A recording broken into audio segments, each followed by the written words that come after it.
is to get this room to the best poker room in the country because I play there and I wanted the best tournament, the best cash game, the best room to be in our city. So I was doing it for me more than anything else. I'm an electronic engineer. I graduated from DeVry University. I worked 5 years in the medical field. I lived in Canada. 5 years of the 15 years I lived in Canada, I worked in the medical field. I used to help in designing medical equipment, also maintain them.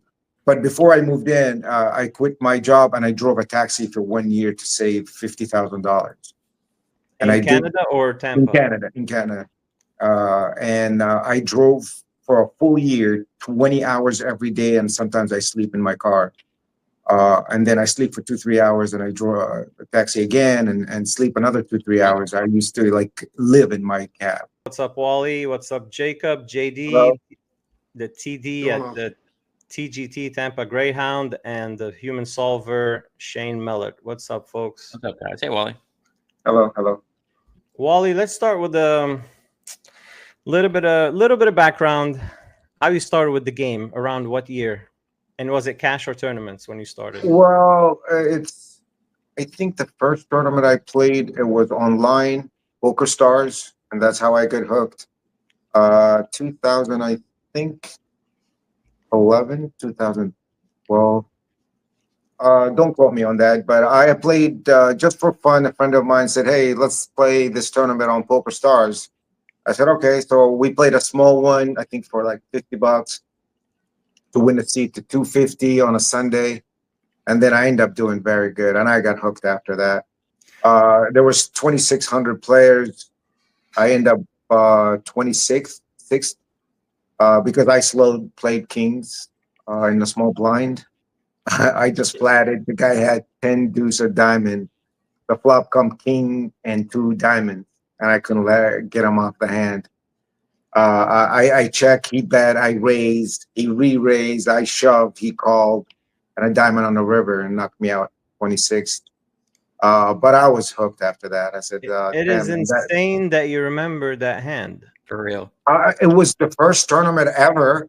And the accomplishment to beat 2,600 players and you've never played this game before. I mean, I study it. A friend of mine said, "Hey, come on, let's play on the Poker Stars." I mean, how bad could it be? It's a beginner's luck. I played like crazy, and I wish I can go back and play the same way I played. I 3-bet, 4-bet with 4-5 suited. I see bet. I bomb flop, turn river. They would pull top. They will put an oval pair, and they show it. And I was like, "Oh my God, this game is great." Let's keep doing this. Sometimes in this game, knowing less is better.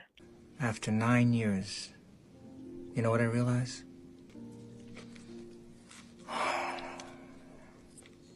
Ignorance is bliss. Like it's true because you're not thinking thorough. You're not being thorough in hands. You're just clicking buttons and you're taking aggressive lines. And like now, the more you know, the more it gets way more complicated now. Like what I know now compared to what I knew back in like 2016, 2017, I didn't think hard about hands or spots. Now, like so much things go in my head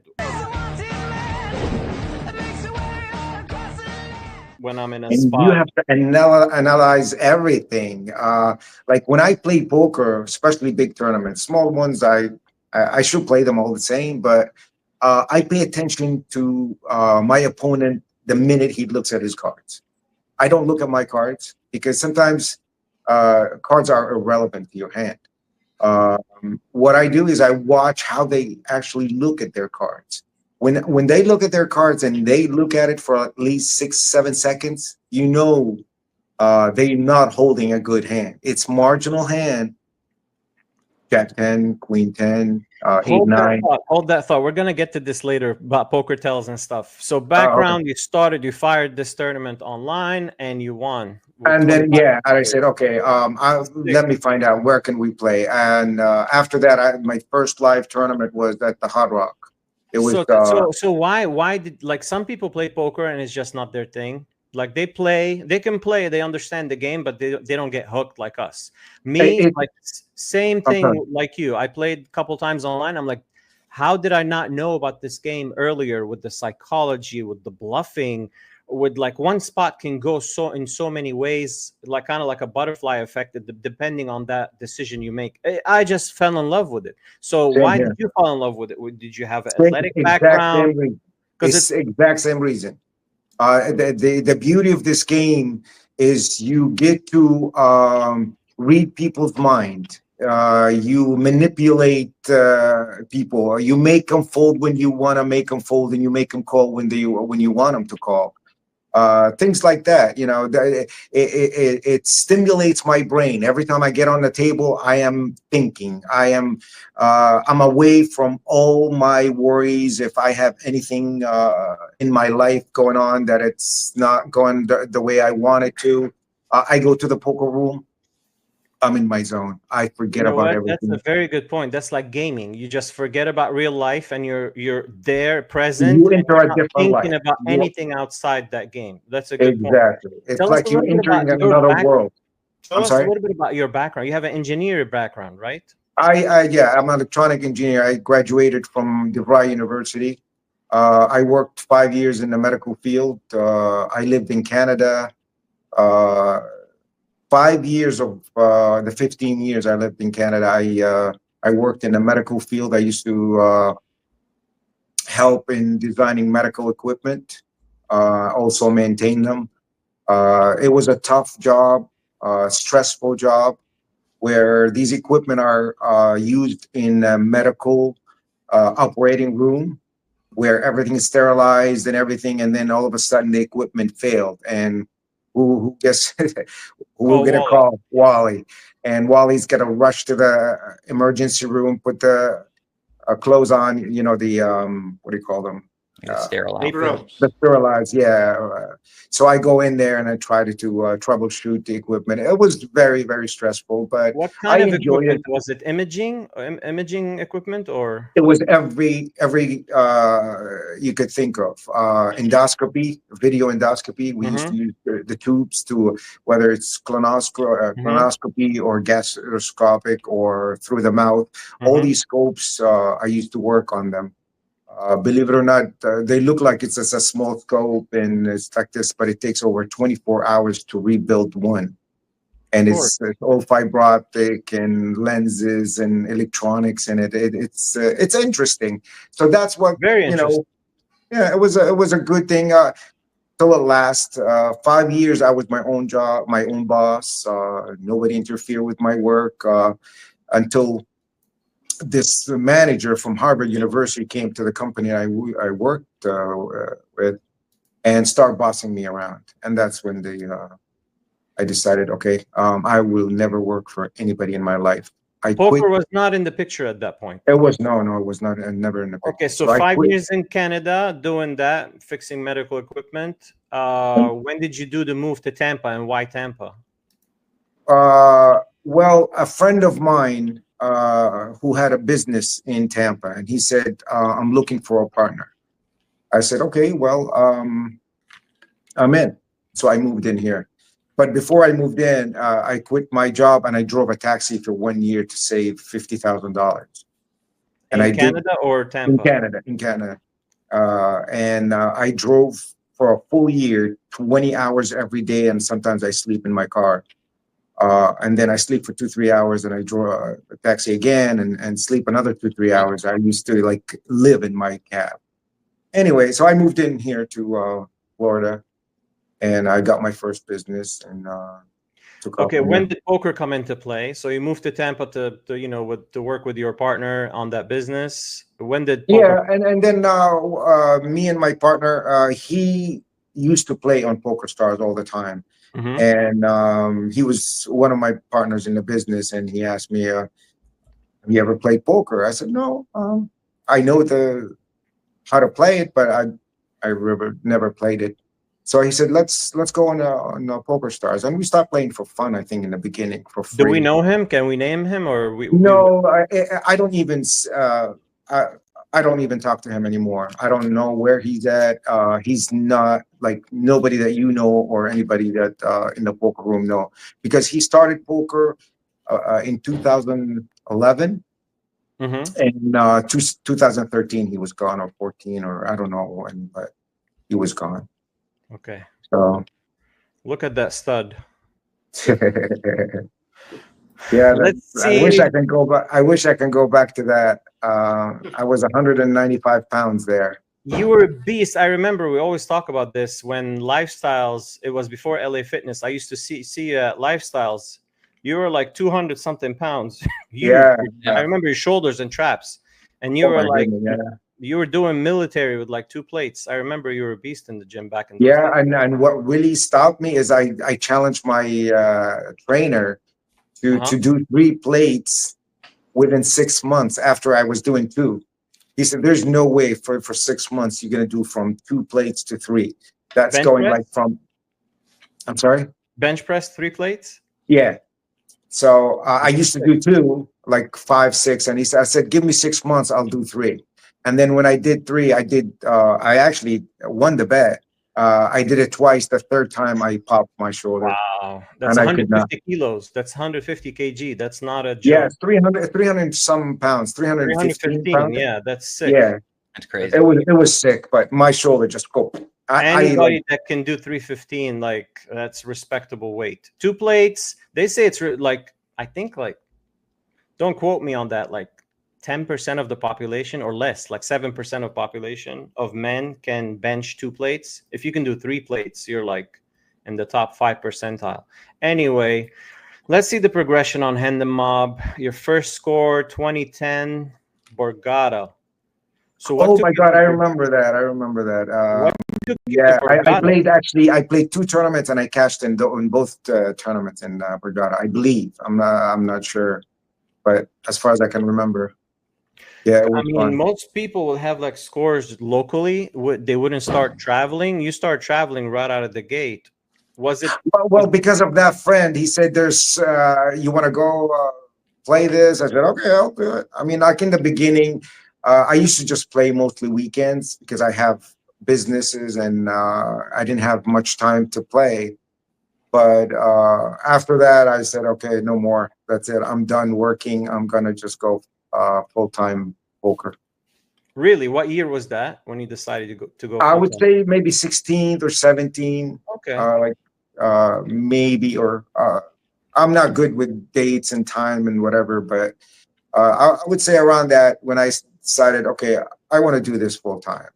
So, and I did that, and then I stopped because of my injury. My back. First decent score came in 15K in Isle Pompano. 1100 buy and 6 max. That's your first like over 10K score. You came first. Fourth. You're not gonna find a lot of those big scores, because if you look at my average buy-ins through my life of playing poker, I would say around $360. That's my average buy-in. Yeah. So I'm not into like the 10K, the 5K, the 1100. Like in the past, I used to play those big tournaments, but not much of them. But mostly, most of my tournament I feel comfortable with is around the 500 mark. Low to Like mid 500. stakes. That's what we play, both of us. Low to mid stakes. So you're talking about $150 buy-in up to 1,000 or 1,100. The Yeah, occasional main event in Hollywood, 3,500 or something. Low to correct. mid stakes. Correct. Okay, so these are your beginnings. You start traveling, playing, and then you decided, hey, I want to take this full time in 2016. So tell us about the Hard Rock state at that point. Like in 2010, who was the TD? Do you remember? Was it Tommy Bates at that point, or No, it was somebody else. It was not Tommy Bates. Tommy Bates did not last that long. I mean, in my opinion, he's the best for that room. He was for the people. He was for the players, not 100% Seminole Hard Rock guy where everything is about the Hard Rock. No, when did Tommy come into play?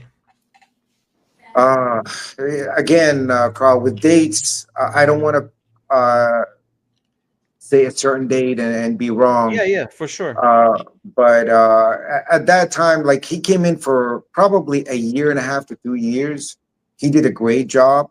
He actually got the Hard Rock to reach the highest uh, revenue Sale. in 1 month. I think it was 1 million they did in 1 month What do you think attributed to that? Like, what did he do different? because he was a people person. He was like, for example, those guys that running it right now, you don't see them that much on the floor. Tommy B was communicating, engaging with everybody. He was part of it. You know what? He's not the guy that, oh, I'm the director of poker operation at Seminole and I'm big and I'm not going to talk to Wally, the poker player. No, he always there with us. This is Always something you cannot teach. This is something you either have or don't listening. have. When Tommy Correct. used to Correct. walk in a room, he's so imposing and humble at the same time. So you know Yes. he's the boss, but he would talk to the brush. He would talk to the dealers. He was a people's person. You know who else comes to mind when we talk about people's somebody that's a people's person? Tony Burns. Oh yeah, yeah, Everybody, yeah. That some guy is people, I amazing don't know too. what it is. They just have that magnetism about them. You just want to be their friend. Yes, they And both some are people great. are repulsive. You just want to avoid that person. It's all body line. I don't know what it is. It's energy. Tony Burns was that guy. Tommy Bates was that guy too. Like super Yeah, nice, very bubbly, and you can't fake that. Like you know if somebody's fake, it was not fake. That's who he was. that is So anyway, correct. Tommy Bates gets in the picture. The sales are up. This is, I think, was the Hard Rock Renaissance. This is when everything. Man, this man is amazing. I mean, but the thing is, they don't care about helping the players. They don't care about the poker room. This is what the problem with the Hard Rock. The poker room, You're talking then or now. uh, always. It's always been Let's talk then. I mean, you got to see things from both perspective. When you take that position, you care about quotas. You're hitting numbers. But correct. who's going to But help you hit numbers is but taking care of the community, of there course. you go. So There you go. That's it's my all like opinion. it's like a closed circuit. You don't take Co- care of the customers. Customers stop showing up to your venue. You do Correct. things that help the customers. Listen, let's talk about this era. We'll get to what's happening now later. So Tommy Bates gets in the picture. Everything is better. What stops did they have? What big stops did they have? WPT, WSOP? Because I didn't play much back then. Before 2015, I had no clue what a tournament was. But I think he did bring the WPT in. uh-huh. I think he brought it in once. But what I really liked about Tommy is because he was a people person. He would come to the poker room and makes you feel like he's one of us. What can I do to help you guys? He does wanted to bring the revenue up for his bosses and make them happy, but at the same time, he's also wanted to reward the people who's doing it for him. The one, Talking about rewarding people, let's get to rewarding you and how you became ambassador and how did they break the and news? that's exactly what's Did you happening because did you even know about this program, about the I have ambassadorship? no clue. Tommy Bates one day said, I need to talk to you in the office. And I even have a picture of that. I wish I gave it to you. He gave, we took a picture in his office. He invited me to his office and said, Wally, we're thinking of doing an ambassadorship here and you're the perfect guy for us. Would you take it? I said, it would be my pleasure. And then he gave me the Hard Rock bat and So talk to us about what did that entail, being an ambassador? Okay, they give you that title. What's your role? Like, what do you have to do, and how are they compensating you? well, I don't have to do anything actually more than I did. That's the reason why they put me as an ambassador. I was the face of the Hard Rock. I was always posting all their tournaments. I was posting everything that it's interests people in the Hard Rock, whether it's for the casino or for the poker room. I was promoting their product all over my social media, Facebook and mainly Facebook. It So was you were not a doing that before you got the title. before I got the title. I'm on my way. I will video. I would do a Snapchat. I'm on my way to the Hard Rock. Come and join me. It's a good tournament. 10K guaranteed, $200 buy-in, 150 buy-in, whatever the tournament is. I'm always there, whether by the social media or to talking to my friends. I always tell them the Hard Rock, the Hard Rock. They care about us. They got a new guy who actually care about the players, and he comes into the room and asks us, "What do we need? What do we need?" Added bonus, they give you compensation now. So all this, you were doing all this work, not knowing you're going to be compensated. All of a sudden, No, and I wasn't expecting anything because I'm enjoying the progress of that room, where it was before and where it become. And this is what I want, because my goal is to get this room to the best poker room in the country, because I play there and I wanted the best tournament, the best cash game, the best room to be in our city. So I was doing it for me more than anything else. And you know what? You're like the best candidate, because somebody said it. I mean, everybody says it. Wally. You have a presence at the table. You're playing the game, but you're not the dry face robot that's not going to talk to anyone. You're needling the dealer. You're needling the players. People walk by, Wally this, Wally that. You have presence. Like, I'm not saying that because you're here. This is the truth. You're a bubbly this is person. my life in the poker You're a room. nice I always person. like to. You're genuine. Thank So you. you're like the perfect. No, this is the truth. So you're the perfect fit to be ambassador. So I think it was a great decision. What did it entail being ambassador? So you already posted it online. So you kept doing that, basically. What did they give you? This is exactly what they wanted from me. So just keep doing what you're doing. What did they give you in return? What was the Well, they give a lot. First, they give me the X card. The X card by itself, it costs the Hard Rock at least $60,000 to $70,000 a year. It's like they're giving us 60, 70,000 if you have a black card. You get to it's like you having a card to enter anywhere in the casino without staying in line. Go to the buffet and eat for free. Go to the plum room where they have you ask for anything. Say, get me lobster and steaks from Consul Oak. It will be delivered to you in the room. You get free rooms. You get so much for. I mean, they really took care of me, to be honest with you, and I really liked it. And they just say thank you, Wally, for what you did for us, and they started this program. How about I'm sorry.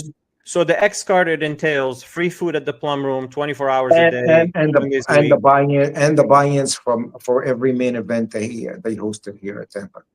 Every main event and their series, you get a free buy-in. Every series they have, the main event is a free buy-in for me. Yes. See, that's looking out after the players. That's anyway. So this is what I said. Management has a lot to do with any business. It doesn't have to be poker. They're all related somehow. Whether you're selling a product or a service or anything, it's all about the mind of the manager. He can make that room or that business take off, or he can make it go down the drain. It's always management, 100%.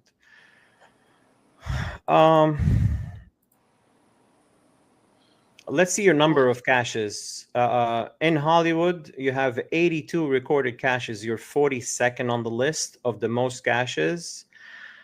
And you are number 2 in Hard Rock with 100 caches. Like this. I wonder who's number 1 is. I hate that guy. Who is I hate that guy. Who is it? Can you look it up? I can't see it. You know what? You were ahead like for years, and I'm trying to catch up to you. But then you stopped grinding. No, so it was man, easy. you cannot compare. You got me good there, because I started way earlier than you. Oh, and maybe the tournament. No, I did start way before you. I practiced way before you. You were a cash player for the first few years before you start playing tournaments. your accomplishment is way, way better than a lot of players here in Tampa. By your number, when did you start, and all that, it's just amazing. Your numbers are amazing. Yeah, it's just repetition. I mean, let me share the screen for number 2. 1 second. We have to welcome David. What's up, David? He came in here silent. What's up, Carl? How you doing? You Good. might become a staple on this channel, because last time your performance was on par. Well, that's why you need to give them a chance to talk to. Ask them. Yeah, of course, guys. You have any questions for this is Wally, number 2 of most caches. Look at the rat bastard is right behind us. He's catching up. Yeah, but did you add both of them and see who's number 1 in both combined? Well, both you have 180 caches basically. In both Seminoles? You probably have. Anybody else has 180? I doubt, because no, I doubt it. I don't know where you rank in that, and I don't know how to do it actually. But we have the rat bastard. He was supposed to come on, but he was busy traveling. Mark Weiser, shout out to Mark, and Anthony March is catching up to him too. Shout out to Anthony. Tommy Nguyen, Tommy Gunn, Jerry Silva's number 6. Pellegrini, Anthony, shout out to Anthony. Kevin Blewett, Joseas is number 9. Okay. Guys, do you have any questions for Wally? Yeah, I got a question, Wally. Oh, sorry. You can go ahead. At that point, like when you guys started, did you try any other rooms in Florida, or did you just go to Hard Rock from the beginning? I was 100% Hard Rock. I did not even know that. Did you try anywhere else in Florida, or that was I did. I played somewhere else. I mean, like if you look at my Hendon map, the first ones I was in New York, New Jersey, I think. No, I meant in just Florida. Did you go to any other? Oh, in Florida, I did travel in Florida. I went to West Palm Beach. I played the WSOP there. I go to the what other poker room I went to there? I went to Daytona. I think JD is talking about like local rooms. Like, were they on the map? As Oh, far you're as talking about here in Tampa? Just in general, like if Or in Florida? If you In branched Florida or out, Tampa? Tampa's fine. Oh, Tampa. No, it's mostly mostly was the Hard Rock. I don't know. For me, if it's working, don't fix it. If I'm happy playing somewhere and I'm enjoying the game every single day, I don't try to look for a better option because I got what I want. I mean, if it's working, don't fix it. So mostly it was the Hard Rock until, of course, they screwed up. The new management came up and they did not care about players. They only care about the Hard Rock. we're going to talk about that. We're going to talk about Shane. Yeah, we'll have a enough time a about that. section on its own. Yeah. Shane, do you have anything? I just remember when I moved here like 3 years ago, I would see you at the Hard Rock all the time, and I remember being like, "Has anyone seen Wally? Where's he at?" And they're like, "He doesn't really play here anymore." Was that true, or was that just like? Oh no, it is true. It was now at least maybe I would say 2 years. No, more than 2 years now. I did not go to the Hard Rock. The only time I went is it was the last series they had. I went and I played 2 mixed games because I had to. I won a package in our league, the mixed game league that we had at DDT. I won a package to about like $2,000, and I had to play all of the mixed games. And there's no mixed games around here except to play at the Hard Rock, so I had to go there. I was not happy to be there, but Gotcha. yeah, 2 years I have not been there. Is it just because of the management, or Oh yes, man. And he said we'll that talk about we're the not going to talk about this until later. So There's an incident that happened that kind of like that's a cascaded. whole subject. Yeah, there's an incident that happened that cascaded everything. Yeah, and there was an incident too. David, do you have anything for Wally before we move on? Yeah, I was going to say the same thing. I remember I played with you 3-4 years ago. It's been a long time though. So you've been playing at TGT or Derby or anything? Yes, I play. They have good small tournaments that it's way better than the Hard Rock, to be honest with you. The Hard Rock, when they have a 10K, it's like 200 or 250. At TGT, it's $99, 10K guarantee, and sometimes they give you during the tournament, a lot of bonus stuff like high hand. They'll give you a voucher for the next tournament. Hard Rock never give any promotion during tournaments. TGT always. There's at Talking least about 4 or 5. TGT, let's give JD a little window to promote the series or the multi-day happening this week. Go ahead, JD. Yeah, thanks, Carl. The last few years I've been trying to be more aggressive, and about a year and a half ago we started the 100,000 guarantee multi-day. I wanted to go in at a price point, that nobody else was doing, so I went in at the 300 price point. I thought it was a good middle for us, and we ran about 4 of them last year, and then coming into this year, Hard Rock kind of copied my model, not dogging them, but I was doing the 100,000 starting stack, $300 buy-in, 100K guarantee, and then they've started doing that exact model this past March. You know what? That was surprising, actually. I never thought that would happen at Hard Rock, that they would give 100K stack. And actually, I had Matt Savage on, and he was like laughing at the 100K starting stack. And all of a sudden, now Hard Rock is doing 100K starting stack.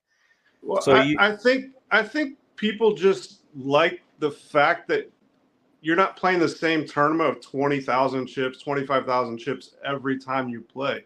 It's something different, and it was working for us. And like I said, when people see stuff that's working, they're always gonna, try their way around it. But sure. This time when I was getting ready to put out the 100K, Hard Rock, I put one out at the $300 price point. So I was like, I'll go a little cheaper. I don't want it to be the exact same, and then I'll move my day 2 to Monday to give people to play a chance. Both tournaments. I had a talk at Hard Rock too.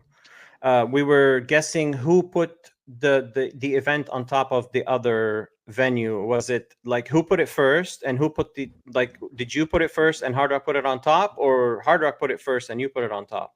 Well, I already had all my stuff set to release, and literally the day that Hard Rock put theirs out, I pivoted and made those changes.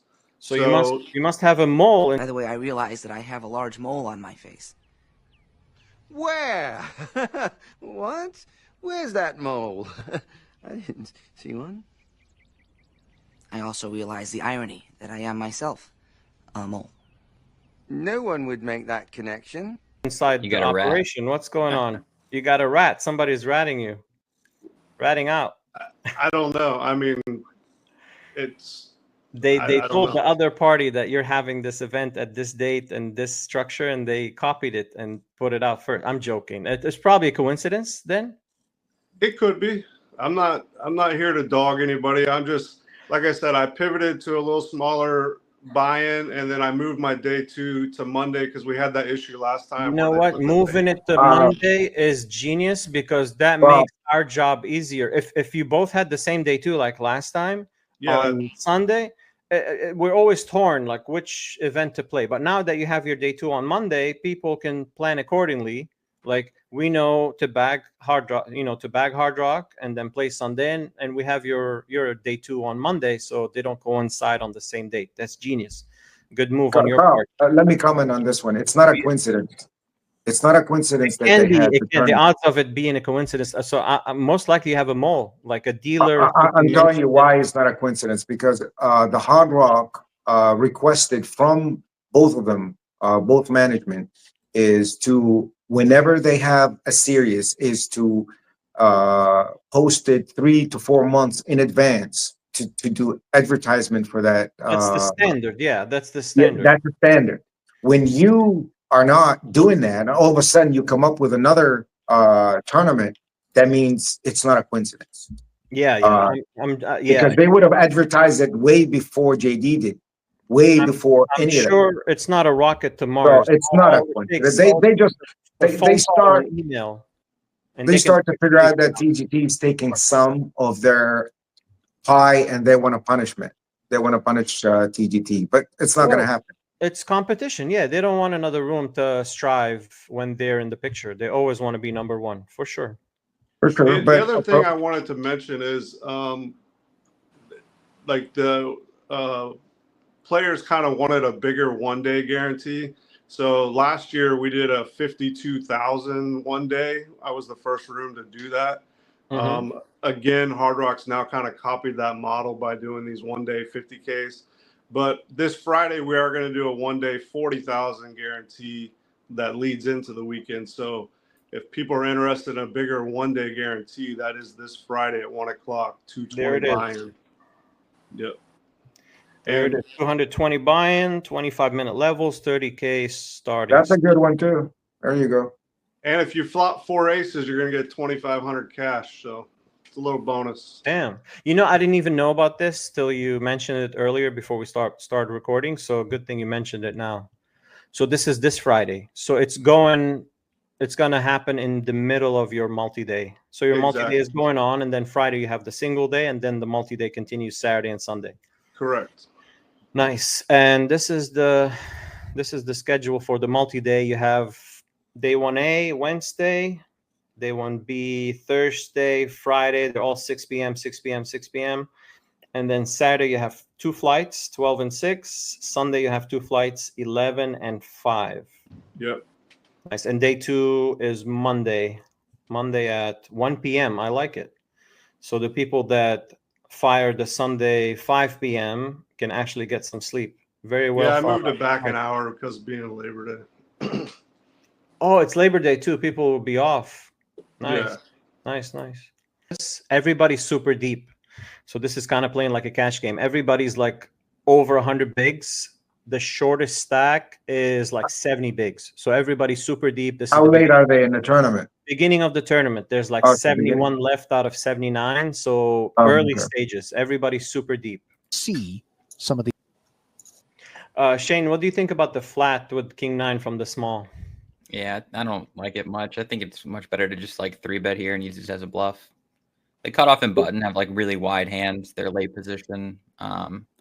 And I would just overcall with like in the small blind, like 5-6 suited, 6-7 suited, maybe like a 10-8 suited, a bunch of pairs like 2s, 3s, 4s. And then I'd take some suited kings and suited aces, and I would just like 3-bet bluff these. Are you mixing them or 100% pure 3-bets? Play with like just cutoff or just button. Gotcha. But are you like mixing between flats and 3-bets, or are you just pure 3-betting? King with 9, King 8. I would pretty much always 3-bet. If I thought someone here was like a huge spot, like there's like a whale in the hand, I would probably try to like isolate the whale. Or if like the big blind's the whale player, I would like never 3-bet. And because this lineup, I really want the big blind to play the hand. There are no whales here, all sharks.